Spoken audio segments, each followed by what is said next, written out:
At my apartment checkup, the landlord asked why my unit used more water than a family of 4. I live alone. I moved into my studio apartment 6 months ago. It was perfect for me. Affordable, close to work, and in a quiet building with mostly older tenants. The rent was almost too good to be true for the neighborhood, but I didn't question it. I was just grateful to finally have my own place after years of terrible roommate situations. Last Tuesday, my landlord Mark knocked on my door during his monthly building inspection. He's usually pretty chill, just checks the smoke detectors and asks if anything needs fixing. We chat briefly, and then he's gone. But this time, he had his tablet out and looked genuinely confused, almost concerned. "Sarah, your water bill this month was really high. Like, unusually high." I laughed. "How high could it be? I barely take 10-minute showers." He turned the tablet toward me. "You used 18,000 gallons last month. The family of 4 upstairs used 12,000. My stomach dropped. "That's impossible. I'm one person. I don't have a dishwasher. I'm gone 10 hours a day." Mark scratched his head. "I know. That's why I'm here. Any leaks? Running toilets?" We checked everything. Under sinks, behind the toilet, around the water heater. Everything was bone dry. No drips, no puddles, nothing. "This doesn't make sense," Mark said. "The meter doesn't lie. Something in this unit is using water constantly." After he left, I obsessed over it. I turned off every faucet extra tight. I checked the toilet tank repeatedly throughout the day. I even stopped using the washing machine for a week. But when Mark returned with the next week's usage report, nothing had changed. "Still averaging 600 gallons a day," he said, looking worried. "That's like filling a hot tub daily. Are you sure there's nothing you're not telling me?" The way he said it made me feel accused, like I was running a car wash out of my studio. That night, I couldn't sleep.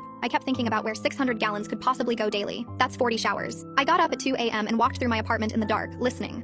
The refrigerator humming, the building's radiator clicking. Then I heard something else, a faint sound, like water running but muffled and distant, coming from the wall between my bathroom and bedroom. I pressed my ear against the wall and focused. I could hear it clearly, water flowing through pipes, but not my pipes. These sounded different, newer. It was coming from inside the wall itself. My hands shook when I pulled away. What the hell was in my walls? The next morning, I called Mark. "There's something in my walls. I can hear water running inside them." He came within the hour with a maintenance guy named Torres. Torres had a moisture detector he ran along my walls. When he reached the spot I'd heard the sound, the device went crazy. "Definitely water movement here," Torres said. "But this wall shouldn't have plumbing. It's not connected to your bathroom or kitchen." Mark pulled up building blueprints on his tablet. "He's right. No plumbing runs through that wall." Torres grabbed a hammer. "Only one way to find out." He made a small hole in the drywall. Water immediately dripped out. He made the hole bigger and shined a flashlight inside. "Oh my God," he said, stepping back. Mark and I crowded around to look. Inside my wall was a full PVC pipe setup, a makeshift shower with a battery-powered camping shower head. There were water bottles, a sleeping bag, and a lantern. Someone had been living inside my wall. Torres called the police. When they opened more wall, they found someone had created a living space between my apartment and the vacant unit next door. They'd tapped my water line months ago and used my shower drainage. Police found entry points through the basement maintenance crawl space. Whoever it was had been coming and going through there, climbing up through the walls at night. They set up cameras and caught him 3 days later. A man in his 50s who'd done maintenance for the building 5 years ago.